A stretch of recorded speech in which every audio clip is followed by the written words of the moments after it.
Welcome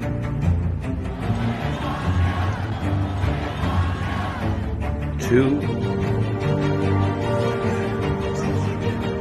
Washington Football Week with your host, one half of that dynamic duo, Snell and Spencer, and South Carolina's finest, Will Kramer. Don't play us if you're undefeated. Where we celebrate past success while looking to a bright future. There's a youth movement in Washington, and they're ready to take the reins,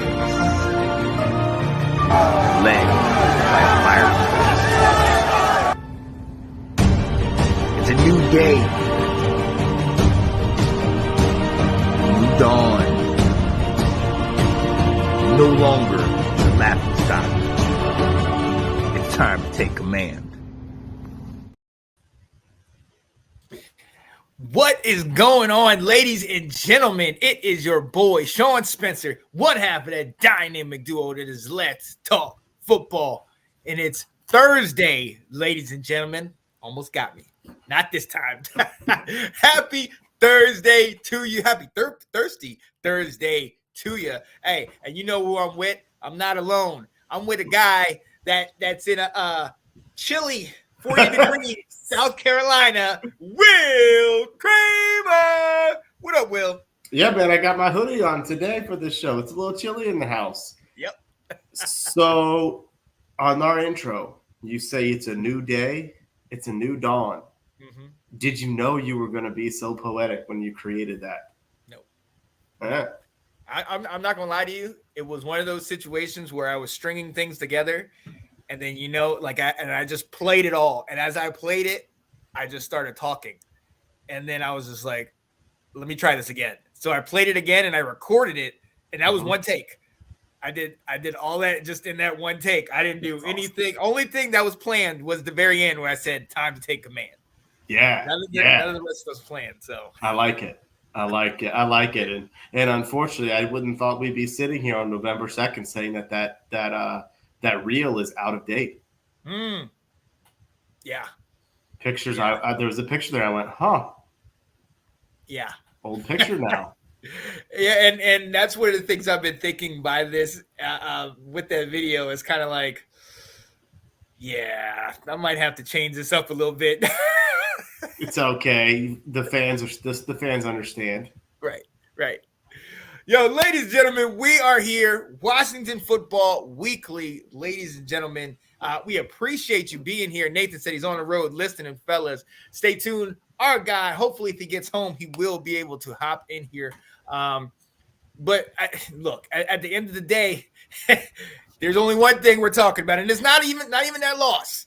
Okay, we did lose to Philly 38-31, another game that we had a lead. We were up early, kind of fell off towards late, but we're not even going to dive into that, ladies and gentlemen. We kind of expected that to happen and played a little bit better than I guess we could say we expected. But as a fallout of that, and probably a precursor, because we heard prior to that game that there's two guys that were potentially on the trading block. Both of those guys were traded, and it kind of surprised me that it was both. And we're going to give out our initial trade deadline reaction. Montez Sweat and Chase Young both land elsewhere. Montez Sweat goes to Chicago Bears for a second, and Chase to San Francisco for a third compensatory third. Yeah. So, yeah, go ahead. So I had a chance to exchange some texts last week with Coach EB, and he caught our keys to victory against the Eagles and said that he thought we had some good ideas and we may enjoy what we see on Sunday. And he did. He listened to what we said about getting the ball out quickly for Sam, ignore the running game if it's not working, and he did a good job with the game plan. Unfortunately, Josh Harris did not listen to one of our previous segments where you and I spoke about would we trade these guys, and we had said no. Yeah. We had said let's wait till next year's coaching staff gets a chance with them. So going into this, you and I were of the opinion of that we wouldn't trade it. You and I talked, Monday. We braced ourselves for some of this news because it became more and more apparent that one of them was going to go.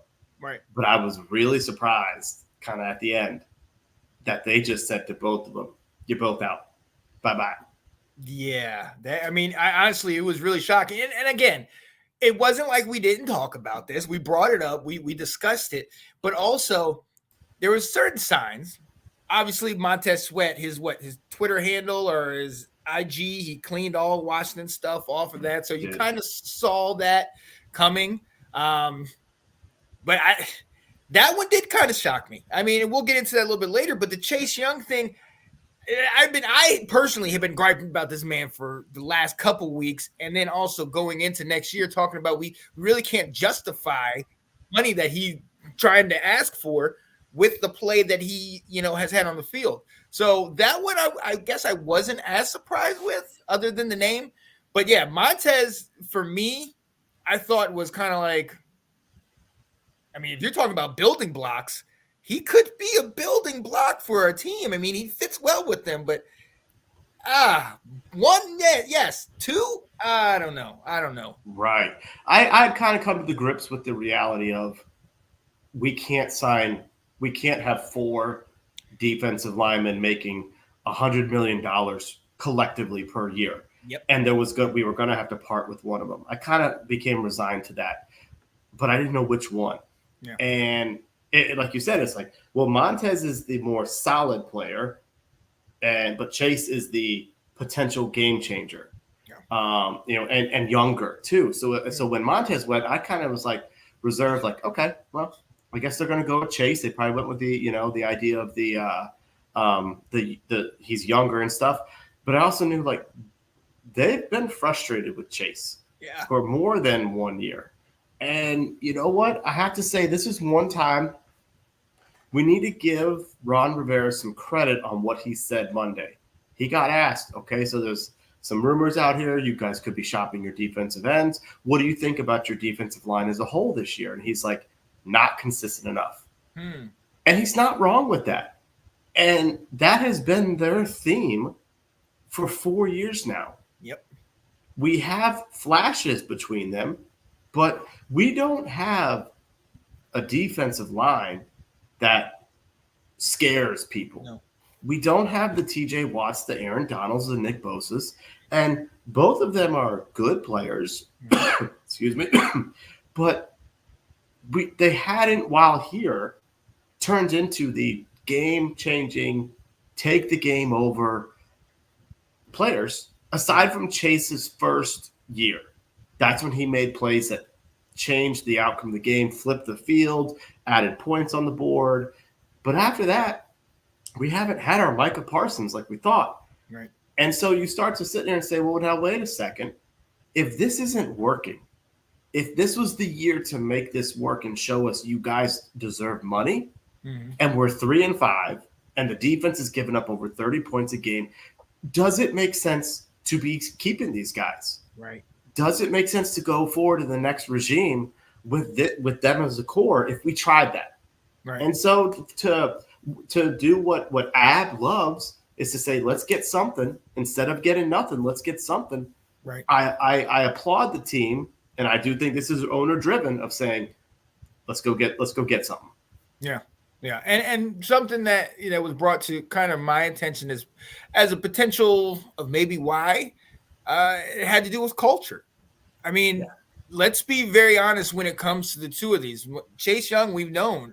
He came in here with a big head, and we helped to puff that up. Yeah. But since the injury, the production hasn't matched the talent, And then you go back to Montez Sweat, and you're like, all right, well, this guy's been producing these last couple of years, and he seems to work in the system.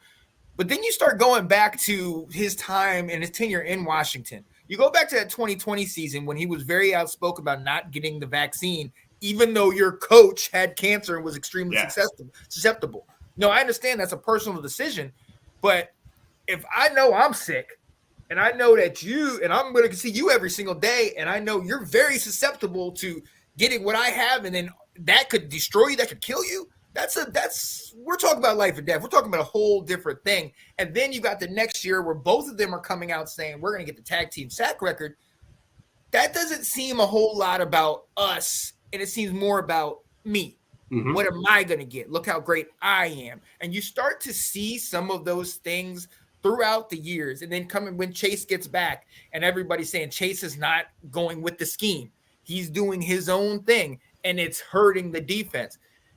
Then you start to think, well, they're producing a little bit this year, and Sweat, maybe he's producing, but still, what can we get? Where can we go? Because the defensive line, to your point, everybody talks about our defensive line. People that don't know anything about the team say, man, well, your defensive line is one of the best in the league, one of the best in the league. And then it's crazy because I know you get the same feeling. We're looking at it like, what defensive line? Yeah. Who are you talking about? Because they have not produced. They haven't lived up to the expectation. So from that standpoint and from a business standpoint, yes, get ahead of the game. And like you said, I have said it. Let's get something for them as opposed to nothing. And what we got, I'm not upset with.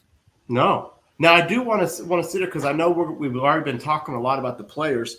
I also think it's important though we talk about the team and the coaches. Yeah. I mean, this also is a reflection of Ron and Jack, and is a failure on them. Yep. When Ron was hired as the Redskins head coach, let's go.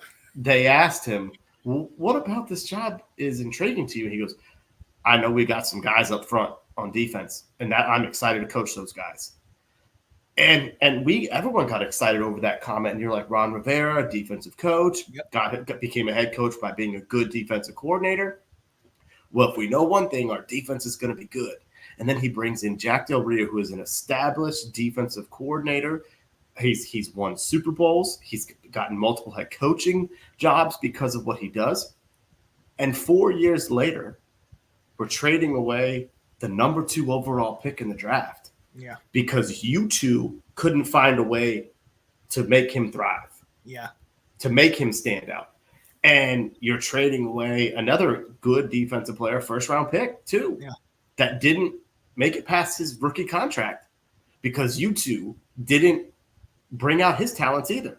So I think there's some responsibilities there on our franchise to say you also put yourself in this situation because you came in excited for these guys, and now you got them out, got rid of them.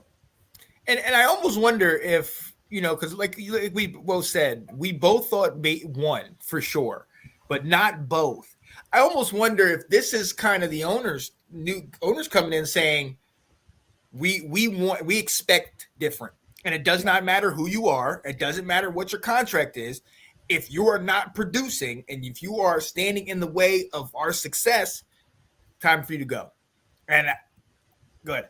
Yeah. Perfect. It's perfect because one of the things you and I talked about off a line here was, well, we're 3-5, but we're 1 game out of the 7th seed in the playoffs. Right. What if we do a quick turnaround like we always do with these guys? We make the playoffs.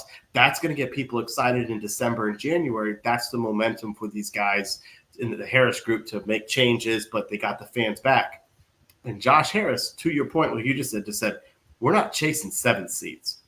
We're not chasing going 7 and 9 and making the playoffs and winning the division like we did in 2020. We're going for better than that. And to do that, we're going to start by giving us some picks. We're going to give whoever takes over next year is going to have some more draft capital, more drafts. We've got a lot of money in free agency. And now you don't have to decide between 1, 2 of these guys. We can go elsewhere with how we want to build this roster.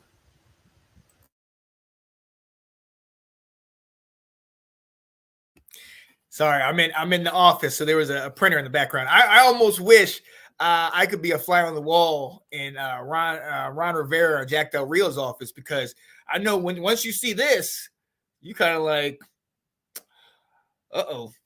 I mean, we're all kind of resigned to the fact that they're gonna get let go at the end of the year. But if you keep losing, I mean, Right. look, Magic hasn't been quiet. And on Twitter and everything, Josh Harris has let you know where his head is at. And these moves are not quiet. Everybody in the league is talking about it. So I definitely think, Del Rio and Rivera are kind of now, maybe this is hopefully putting a fire under them, or because I wonder what is your response? What is their response to this? Is it I'm going to win with the guys I have, or uh-oh? Right. Yeah. So let's talk about the compensation. Yeah. Montez, we said, got number 2. Was that it? Second round pick. Mm-hmm. Yeah. Second round. And then Chase got the compensatory, which is potentially third or could go it's the third. It's in between the third and the fourth round. So basically, the 49ers are going to get, they had a general manager and a defensive coach become head coach.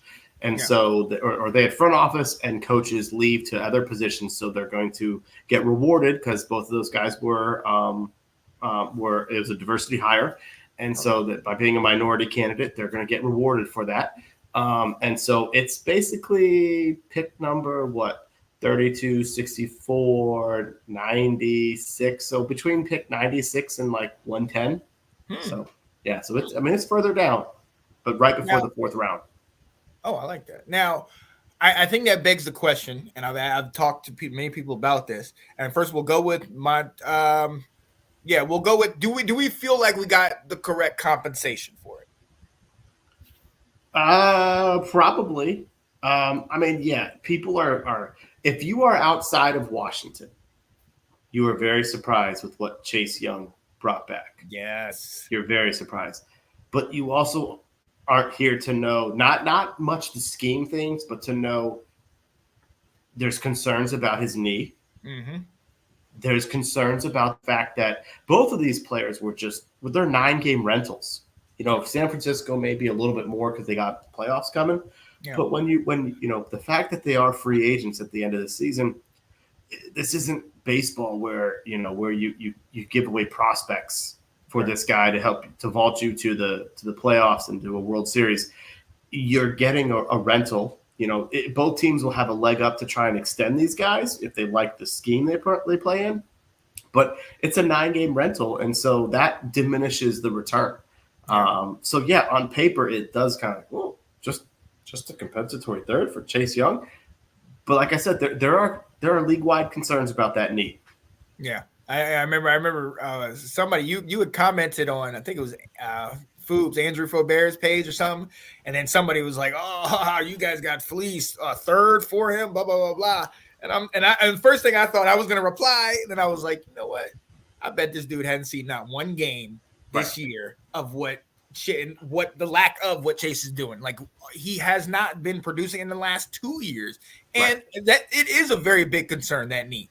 I mean, it's so much so that we know he was cleared around the Giants game last year, but didn't come back till the Browns game, right? Yeah, weeks later. Later. So it's clearly mental, and obviously he came back. He's got 3 sacks this year.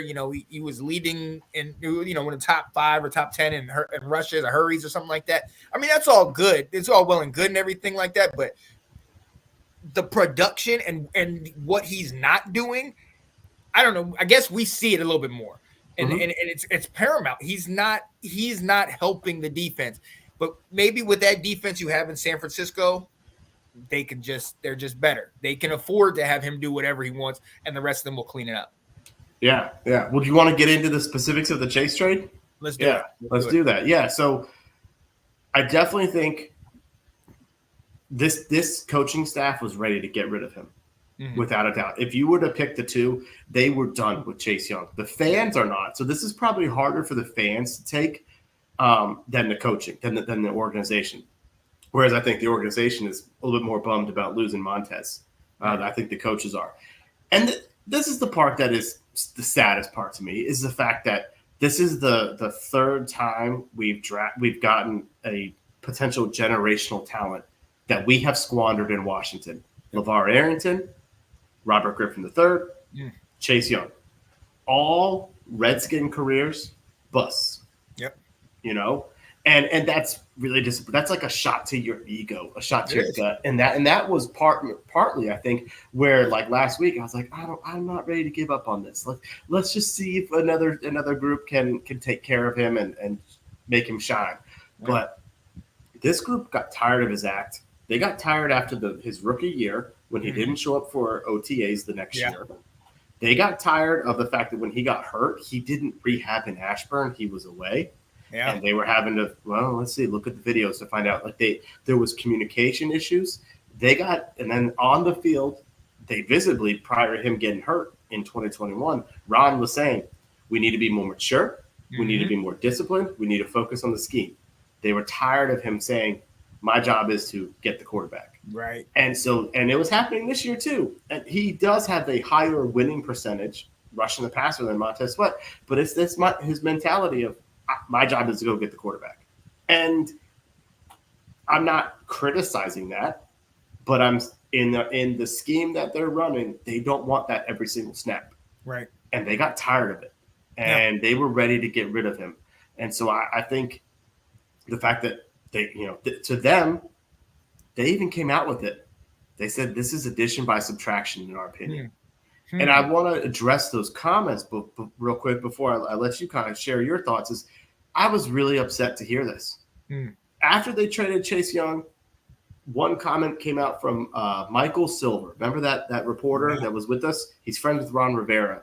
And he says something along the lines of they were tired of him doing his own things and not listening to the coaches. So that came from Ron. Yep. And then Ben Standig reported that a source told him that they viewed this as addition by subtraction. Wow. And I'm not opposed to what they're saying, because when Chase was out, the defense played stout at times. Oh yeah. But why did we have to say this hours after you just traded this guy? Right. That's a Dan Snyder, Bruce Allen type move. Why are we stooping to that level? Why don't we just let the guy go? Yeah. And hold ourselves higher, be more mature. So I'm really upset about that part, about what the organization did. I felt that was low. It was a low blow against Chase. Oh yeah. And it makes you go back and start looking at some of the events that were happening after the losses. You go back to when, it was very well noted and documented that Ron Rivera put up the sign on the locker room and all the doors saying, do your job. And we all speculated, who was he talking about? Who is he talking about? Now, I'm not saying we have confirmation, but at the same time, there has been a lot of, like you said, a lot of issues with Chase and doing what he wants to do as opposed to what the scheme entails him doing. So it makes you wonder, man, maybe instead of saying straight to Chase, you need to do your job. Let me put this out here for everybody to see, to make it like, you know what I mean? Like when the boss comes in and he instead of telling that one person to single them out in front of everybody, he says, we all got to get better, and then you got other people looking at each other like, I'm doing great. I don't know what you're talking about, but it could possibly have been that. And I don't know if that works as well for Montez, but when you sit there and look at that, as far as addition by subtraction, like you said, these are three guys, generational talents, guys that, everybody went to get a jersey of, people still getting RG3 jerseys, and that's the same for Chase. And I don't know, I think towards the end, especially for us from a fan's perspective, it was kind of, you wanted to hold on. You wanted to be like, this is the guy that everybody wanted, and we got him, and this is what we want, and first year rookie of the year, and But then you go back and look at that rookie year. You look at, he was making those impact plays, but who was he making those impact plays against? Nate Sudfeld, Nick Mullins, you know what I mean? Danny Dimes in his infancy. So I think all of us fans and in the media had a big hand in inflating this guy's head, much like Robert Griffin. I mean, Robert Griffin, people forget that we went 3-6 that year and were imploding before he went on that 7-game stretch and got to the playoffs. And then all of a sudden we're crowning this man as the second coming of Jesus. And then we see once he came back to reality. I think we had that with Chase. And maybe that is on us. Maybe that's as fans. Because when we get a hold of somebody, you know what I mean? When we get a hold of a talent, LeVar is the same way. When we get a hold of it, this is it. We put everything into that. And I mean, I don't think that's different from many other fan bases. I mean, people talk about Tom Brady people left New England to go to Tampa with this man because they love him so much. So I really feel like we really all got hyped on Chase. Mm-hmm. And sometimes, I know even for me, sometimes that blinded me from seeing this guy really, he kind of takes plays off. This guy is, he's got one or two moves, a bull rush, and then maybe a speed move. He's really not working with everybody. And as you see, like he'll run up the field, and then all of a sudden that quarterback almost walks through that hole where he used to be and throws it or runs it and everything like that. So, yeah, this one frustrated me, but I saw it come. I saw what it could be. Right. The other one, though. Oh, good. Well, what was tough about this one is it's untapped potential. Yep. Is where we're like you said, we saw him potentially being. You said it best. Like everybody wanted this guy, and we got him. Yeah. It was like we finally got the best player in college to come to our team, and people are like, oh my gosh, you guys got Chase Young for the next 10 years. That's gonna be a problem, but it wasn't happening.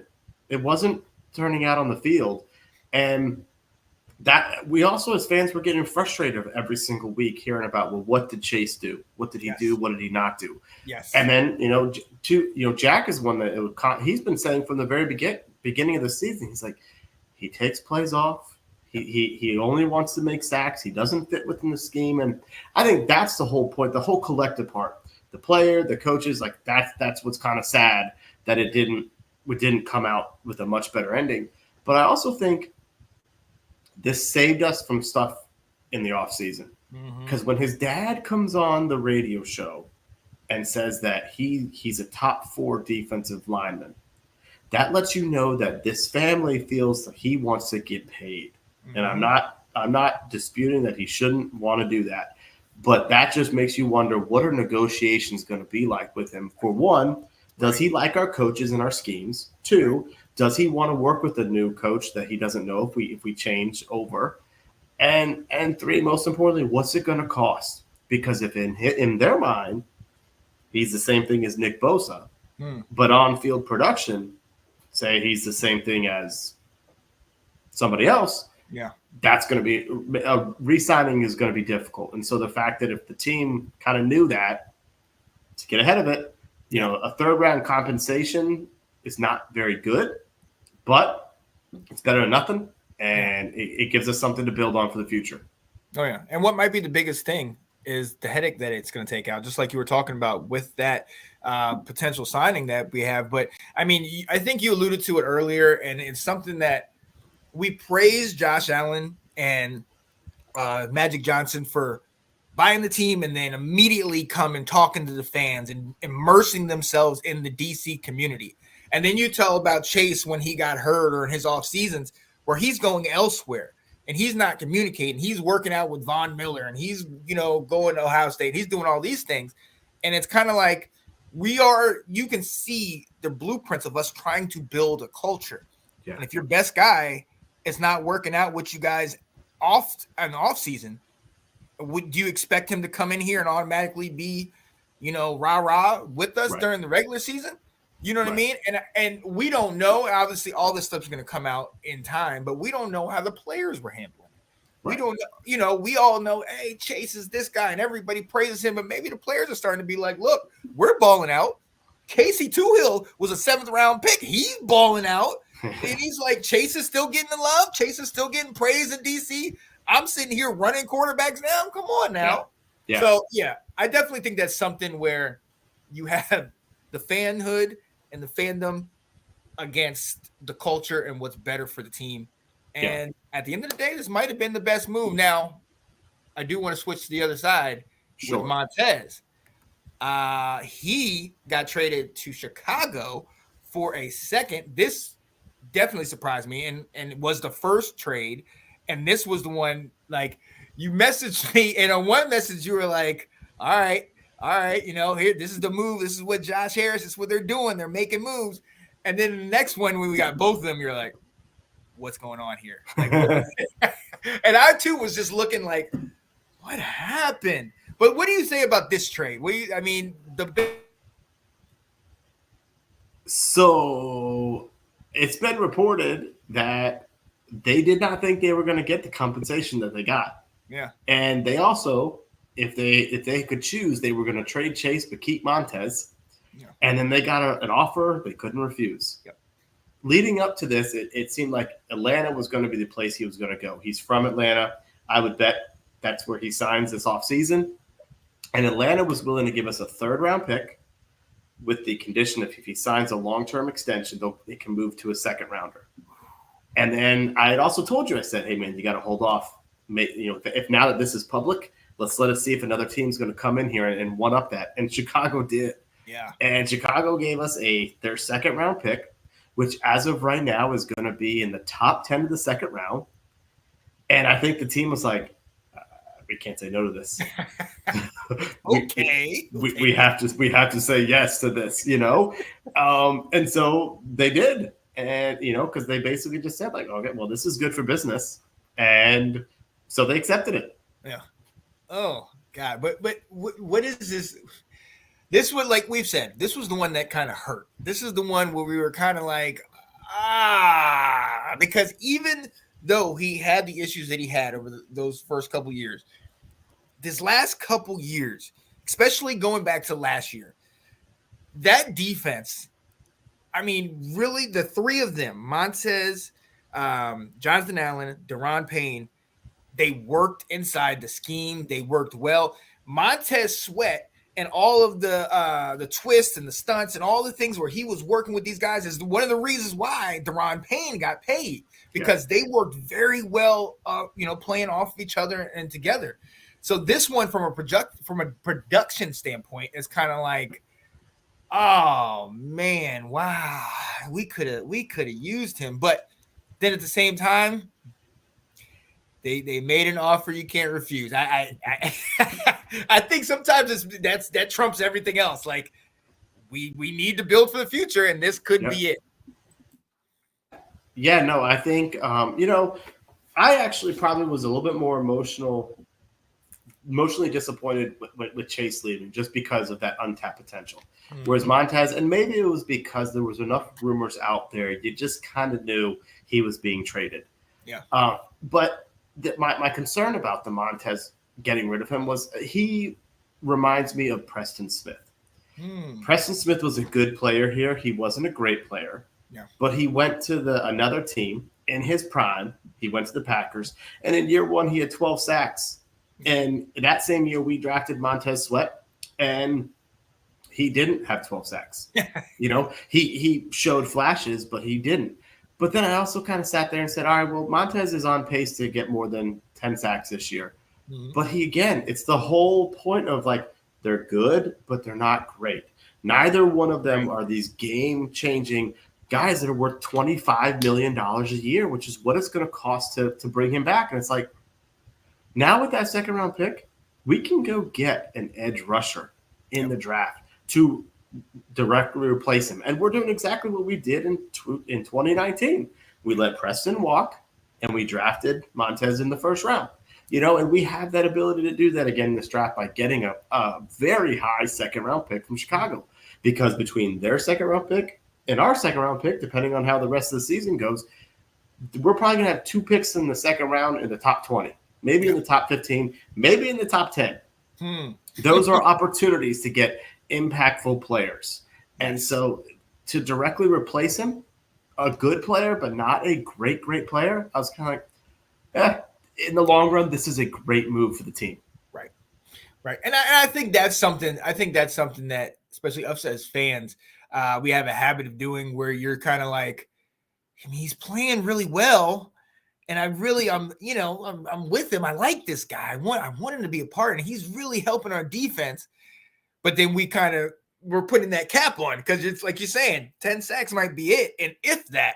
And where he plays really well, he also sometimes is so. You know what I mean? And it's like you're saying, he's not the impact guy. He's not the guy that we thought we were going to get. We thought we were getting a big-time impact defensive end, a game changer. He wasn't that. And the same with Chase Young. But I think what you've been saying and what we've been talking about over the last several years on what we knew was coming. We knew that there was that impending signing that you mentioned between the both of them these next couple of years. We were going to have to do something. So we knew somebody was going. But when you looked at this and it came down to Montez, and it was really like, do we want to pull the trigger on this? Mm-hmm. Like, and I'll even go one step further with Daron Payne. He was very adamant and he was very kind of disgruntled early in last season in training camp because he wanted to get paid. And he shut up and played and balled out and got his money. This was that year for both of them.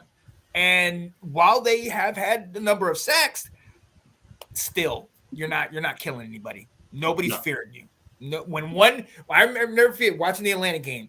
Chase Young went right up on the defender, tried to get around him. Defender held his ground, got both, countered both moves, and then you just saw Chase step back. And the play was still going on. Yes. And you're just like, wait a minute. And then, like I alluded to earlier, Casey Toohill running these guys down from all the way around the other side. And you're like, that's the guy we need to pay. Right. Not this one right here. Yeah. Actually, Nathan's here. Uh-huh. Yeah. Nato! What up, Nate?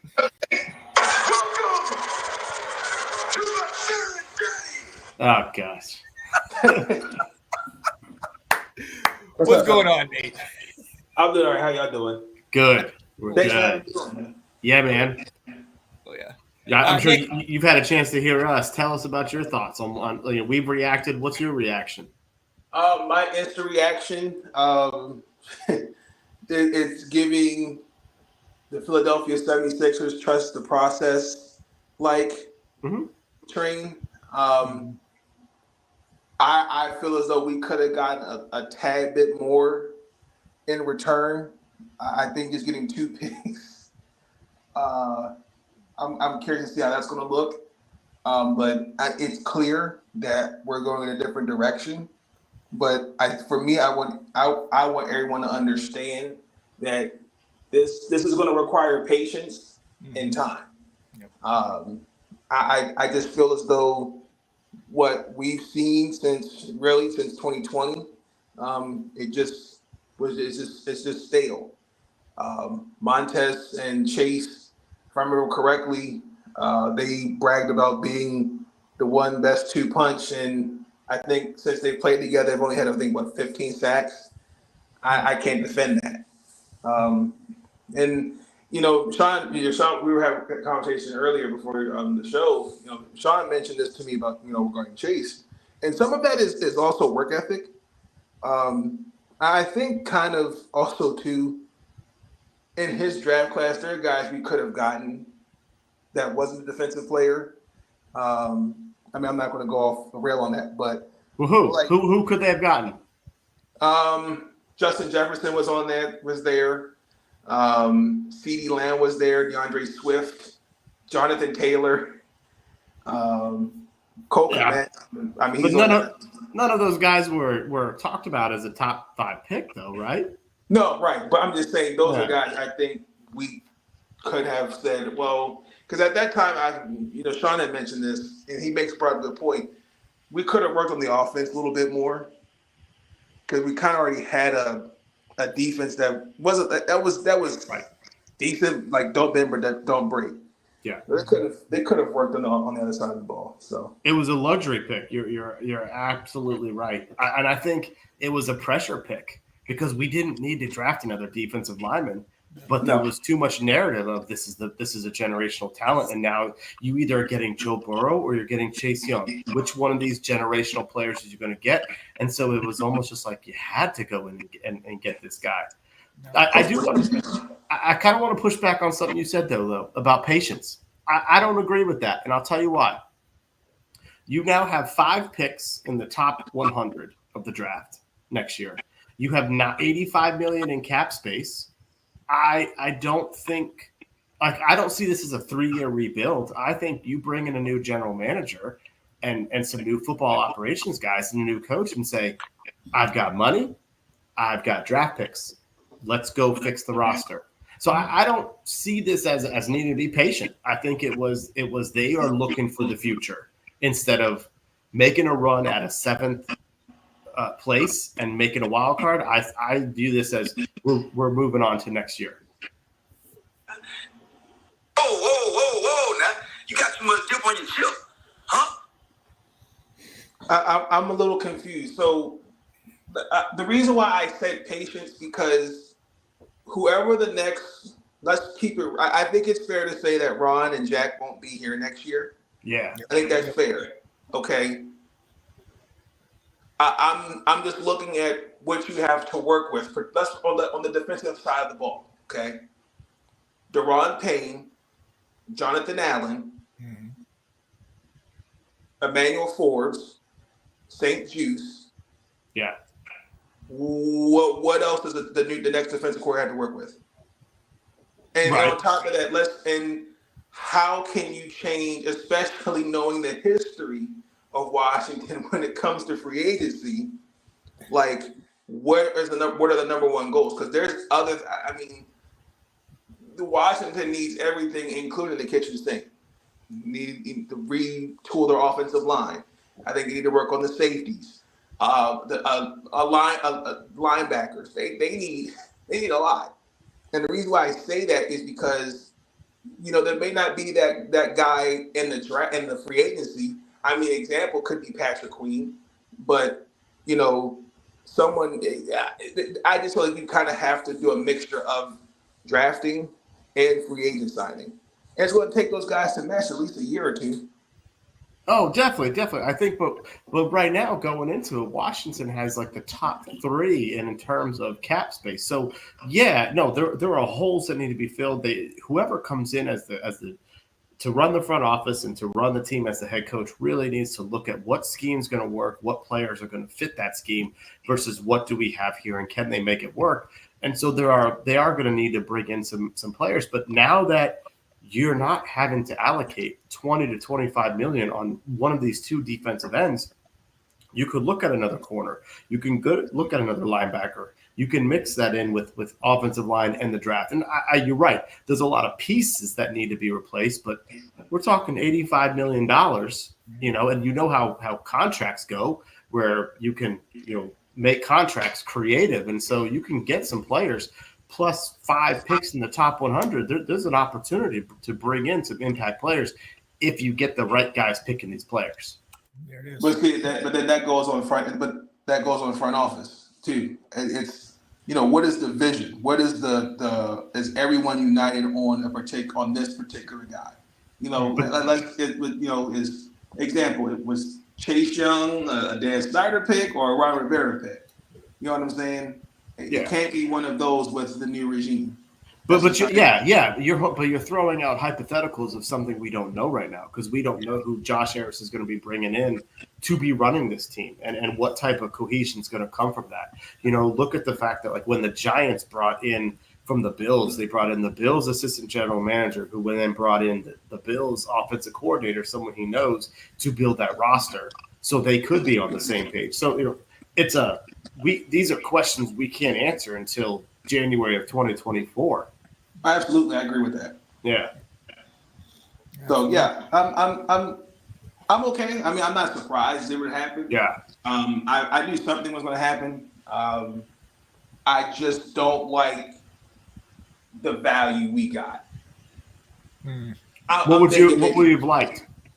I would at least like at least 2/3, maybe a second and a third. At least for either both. Like example, I could have gotten like a third and the next year 4th or something like that for Chase. Or maybe what if that wasn't offered? Yeah, but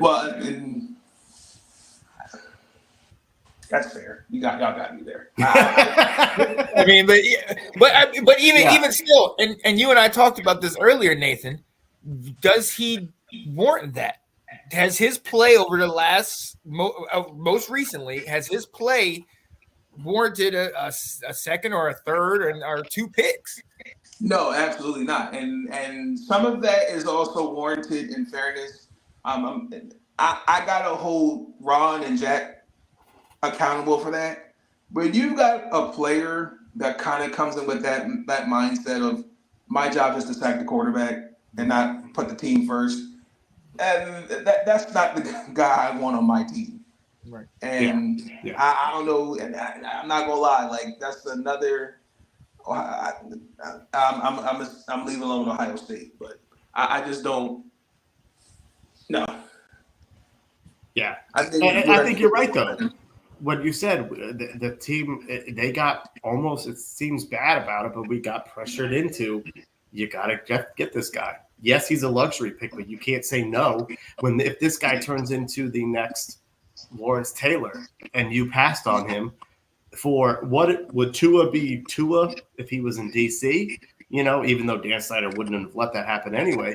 But, it's like if you passed on this talent, that's almost even worse. But like you said, it's an organizational mistake that they all made. They all failed collectively. Chase failed, Jack failed, Ron failed together. They could never get on the same page to make this work. Let's not forget Martin Mayhew. He failed too. Martin Mayhew was not here for the draft, though. He didn't draft Chase Young. Jason Wright. I'm sorry. They weren't there either. I can't think of his name. I'm sorry. Yeah, this was Kyle Smith that was involved in the draft. Thank you. That's what. Yeah. Okay. Yeah. Oh yeah. Front office decisions, something like that. Yeah. Right. Now, who do you think from another team's perspective, Nathan? Who do you think did better with this one, Chicago or San Fran? Well, San Francisco, because they kind of have a more pieces in place. Mm-hmm. Now he's going to play alongside his boy Nick Bosa, Brad Varner, and those guys. Yeah. And I think he's going to be a little bit. I think he's going to be put in line of more of team first. Montez, I think it's just a rental for them. I think he is. I think he could definitely. They could definitely use a guy of his caliber to buff up the pass rush. But I think San Francisco. Yeah, definitely. Chicago's a head scratcher, man. Like you said, if this is a rental and you just gave up a second round pick, the only thing I can think of is their thoughts are by getting him in our building, by getting him into our schemes, he will say, I want to stay here. That we wouldn't get that in that same opportunity in free agency, which it could work. But I'm also like you got 9 games of this guy and you're not making the playoffs. Right. What are you trading for? Yeah. It's gonna be rough over there. It's gonna be interesting. But yeah, I definitely agree that San Francisco won this trade. And I guess the only question is now we still have 9 games remaining? Yes. Yeah, 9 games remaining. What happens here? We just go out there and we still play. Last time I checked, guys still get checks. You go out there and you play with the best effort you can give game in and game out. Nothing changes. I saw a clip where Ron pulled the guys together on the field. I don't know. You couldn't hear what he said, but still gotta go out there and do your job. Yep. That nothing changes. If you don't want that, we can make something happen for you. We can grant you a release. But this is a good opportunity for KJ Henry, Andre Jones Jr., Taysom Hill to prove their worth. Yeah. Guys, 7th round Taysom Hill outplaying Chase.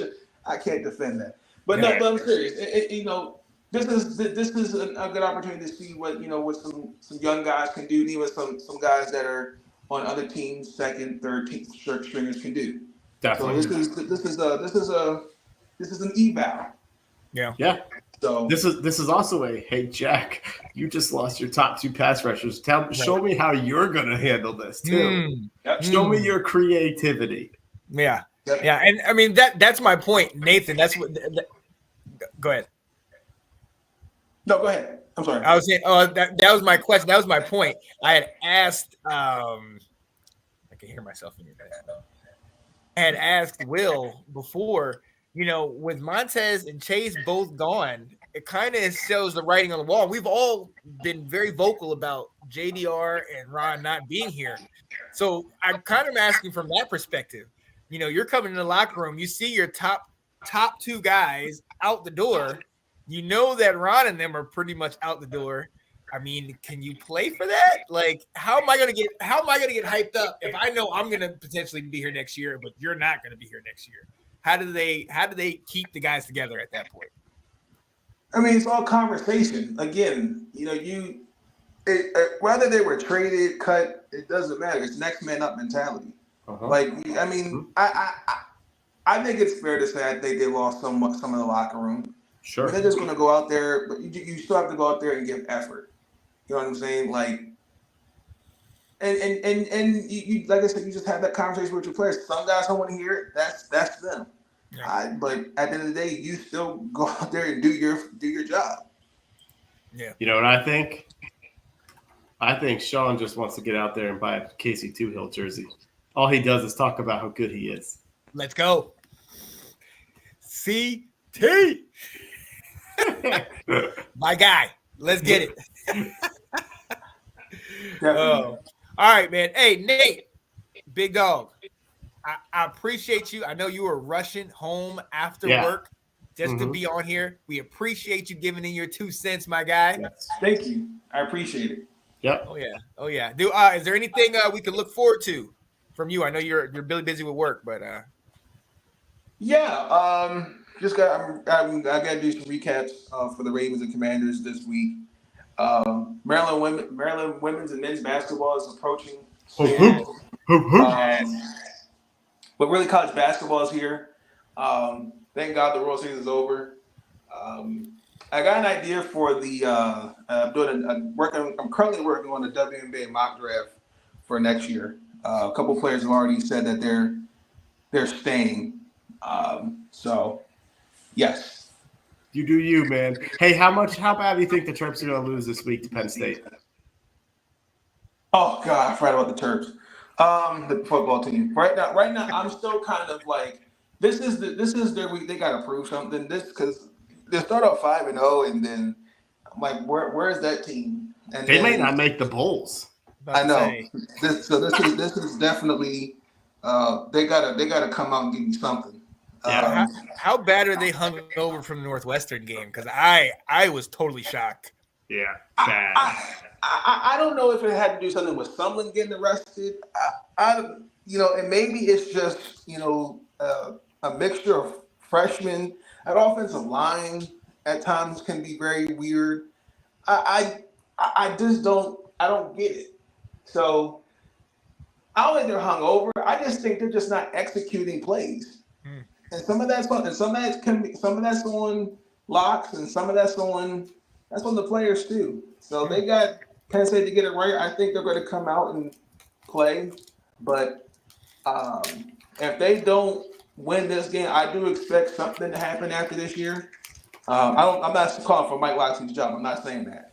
But I think there's going to have to be some type of a change on the offensive side of the ball. I think you need to tell your boy, Chuck Douglas, that this is why he doesn't post in September. Why is Talia not being considered for the Heisman? That's what I think you need to say. Because if Talia loses this game and the offense doesn't look bad, I think you might need to start looking at Billy Edwards. I agree. But also, too, realistically, we are already coming out of transfer from Alabama. I already knew some of the weaknesses, that he has, and he still shows it. He's definitely going to struggle in the pros if he doesn't hit the error of his ways at times. I think he does. I think he just does entirely too much. And I was hoping that these guys that were coming in this year, particularly coaches, would reel him in. But it's kind of like, no, just let him do what he wants. And I get it. He's practically the king of football records there, but it hurts, man. Yeah. No, you're right. You're right. You see the criticism, and his ceiling is only so high. So I'm gonna hold out hope. I think Maryland can win by 7, but they can lose. I said they can lose by 10 or 20. It's gonna be interesting. Honestly, I think if you guys get out to a fast start, I think you guys might be able to at least hang with them. I've noticed in at least 3 or 4 of those games, Penn State got out to slow starts. They also struggled early against Illinois, Northwestern. Obviously, we saw what happened against Ohio State. But if y'all get out early, maybe that'll help you. Shout out to Zagnet Productions, the king of Palmetto State, Mr. Left Hand Up, and Mr. All the Time, Anytime. Yeah. What's up, Andy? All right, Big Nate. We appreciate you, my guy. Thank you for having me on, fellas. I appreciate it. Thanks, Nate. Absolutely. Yep. Have a good night. We'll talk to you, buddy. Yes, sir. Yeah, buddy. Ladies and gentlemen, we appreciate y'all being here with us on Washington Football Weekly. We are going to move on. And, hey, we still have football here. Even though the trade deadline happened, even though our coaches might be on the way out, we still are playing football. And, ladies and gentlemen, for this season, actually, no, in the last couple of weeks, I would have said, this is the get-right game. This is the game where we can get this. We can beat these guys because they haven't been playing well. Well, we haven't been playing well. And this is going to be interesting. Is it week 9? What are we? We're 3 and 5. Week 9. Yeah, week 9. Yeah, right, because we haven't had a bye week. Yes. So, New England, they're struggling just as bad as we are. Their offense has been rough most of this season, but they did get victories over the likes of Buffalo, who we weren't able to get the victory on. So what should we expect coming into this game? Sean, that's a great question because I don't know how to answer that. Because if you look at all these guys on New England's roster and then look at who's on injured reserve, it's not an impressive roster right now. They're missing Matthew Judon, who, it was preseason, but he destroyed our offensive line in preseason. And I think it was Chase's rookie year or second year or something like that. Christian Gonzalez, their first-round pick, is out. Their leading receiver, where's him? Kendrick Bourne, he's out. Yeah. So it's like I'm not impressed with this roster. And so I hope looking on paper, I'm like, we better crush these guys. We better win this game. This is another one of these, like when you look at the schedule, games you need to win. This is it. You need to go back to 4 and 5. Yeah. Yes. Yeah. We cannot come out of this game with anything less than a W, and in my opinion, anything less than a 10-point victory, because honestly, the rest of the league is going back to the video where I said it's a new dawn, it's a new day. We're no longer the laughing stock. I got to take that part out of there because we don't. If we're not successful, we will be the laughing stock. We come out of this game with a loss, people will be clowning us left and right. But like you said, the roster's not the great. Mac Jones has not been playing well this year. A lot of people are calling for Belichick's head. Alex sent me something with potential rumor, not rumor, but just fictional of Belichick coming to Washington. We know. I don't want him. Yeah, I know. He's on the Young. Yeah. We do not need that. But yeah, this is going to be interesting. But look, let's get right into it. Let's see how we're going to do this in our favorite segment called Keys to Victory. We are going into this game, New England versus Washington, need the W. Will, what's your first key to victory? Yeah, so I think right now it's kind of been happening a little bit last couple of weeks as well. With their injuries, their offense is going to flow through the tight ends. And that does have a potential to hurt us. It hasn't happened so far this year, so maybe I'm thinking too much back to years past. But our defense has gotten burned by tight ends. Jamin Davis is not very good at covering tight ends. Cody Barton is injured, and he was brought in here as someone to help with that.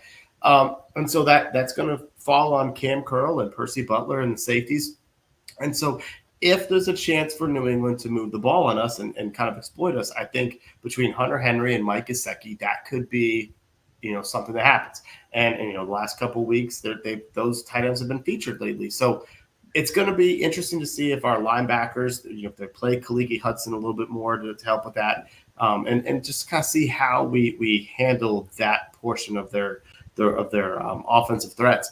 And I'm excited to see what we do on defense, not just with that, but just overall. What does our defense look like as a result of these trades? Oh, yeah, absolutely. And, yeah, my keys to victory is exactly that. We know that Chase and Montez are both gone. And we kind of know the writing's on the wall. These guys might clean house next year. So I want to see Casey Toohill. I want to see, like he said, Hardy, KJ Henry. Mm-hmm. You know what I mean? I want to see our draft picks. I want to see Forbes. I want to see Martin. I want to see all these other guys start to step up and play in a game that we should win. I want to see these guys start making plays and start to be aware, hey, my head better be on the swivel because I could be the next one on my way out. Yeah. So I want to see some of these other guys stepping up. Kaliki Hudson, you mentioned, in the absence of our two studs that we just left. All right. What's your last one? This is going to surprise you. I would like to see more of a balanced offense this week. You actually like to run? Yeah, I know. I'm the one that says if it's not working, get rid of it. But I'd like to see us work on making it work. Yeah. Because their defense isn't impressive. So if this is the time to really push it and go after it, defense and pound them a little bit, like let's go after these guys. Yes. And I think that would only help Sam Howell a little bit if you take some of the pressure off him with the run game. Oh yeah. And my last one, speaking of Sam Howell, and you knew I had to get a punter stat in here somehow. I need to come out of this game with Sam Howell having more yards than our punter. Period. Point blank. Yes. There it is. Yes. It should be. We shouldn't have to say that, but we do. Look, right. Ladies and gentlemen, we're done. Ladies and gentlemen, we are here, ready, talking football. We have to go ahead and get out of here. We appreciate y'all being with us today. Scores. Oh yes, good call. Thank you. Score predictions for this game coming up. What you got? 23-17 Washington. Still close. Close. Yeah, I got 20-12. So okay. Let's get the W. That's all we're worried about. Yep. But look, we're heading out of here. Appreciate y'all being with us. For my guy in cold 40-degree South Carolina, it's your boy, Mr. Sean Spencer. Dag, and Alex just got in here. Oh. All right, Alex, we're going to get back with you next time, man. We're going to work it out, man. I have to go. Man. We'll see y'all next time.